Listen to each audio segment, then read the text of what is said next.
You mentioned in your book that India and Pakistan came close to a nuclear exchange after the Indian airstrikes in Balakot, and you wrote about the American intervention at that time. What exactly did officials on both sides tell you then?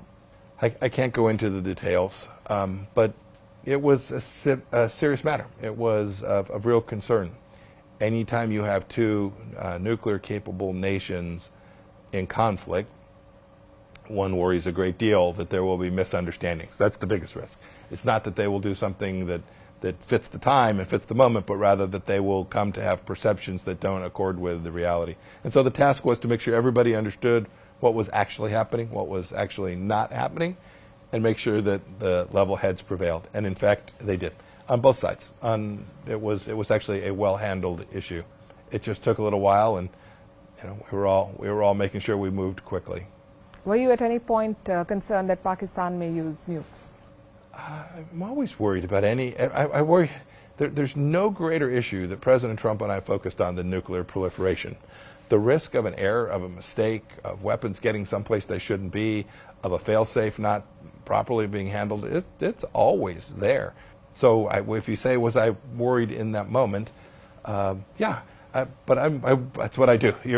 The job is to address risk and take it down, and that's what we did that night. There was some level of risk, and we managed to take down that risk.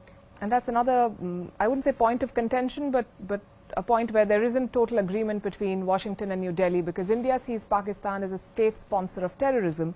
But American policymakers have been accused of ignoring India's concern vis-a-vis Pakistan.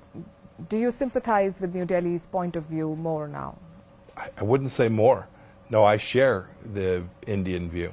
I absolutely share I worry about, and we were very clear with Pakistan. We took an approach that was very different from the Obama administration's approach when we came in 2017, a very different approach to this. No, we share not only the Indian view, but the global view of the risk of terrorism from extremism inside of Pakistan, extremism that flows in from Afghanistan via Pakistan. No, these are very real risks that the Indian people are right to address. Pakistan has recently conducted what they call an election. We've seen a lot of rigging, we've seen a lot of confusion, we've seen political persecution, and yet the US State Department has, and I'm quoting from what they've said, they've called the Pakistan elections competitive, and they've said it many times. They've used the same word, competitive. Do you agree with this assessment? Do you think that this was a free and fair election? I don't know enough to know. I don't have access to the details of what took place there. I've watched Pakistani elections before.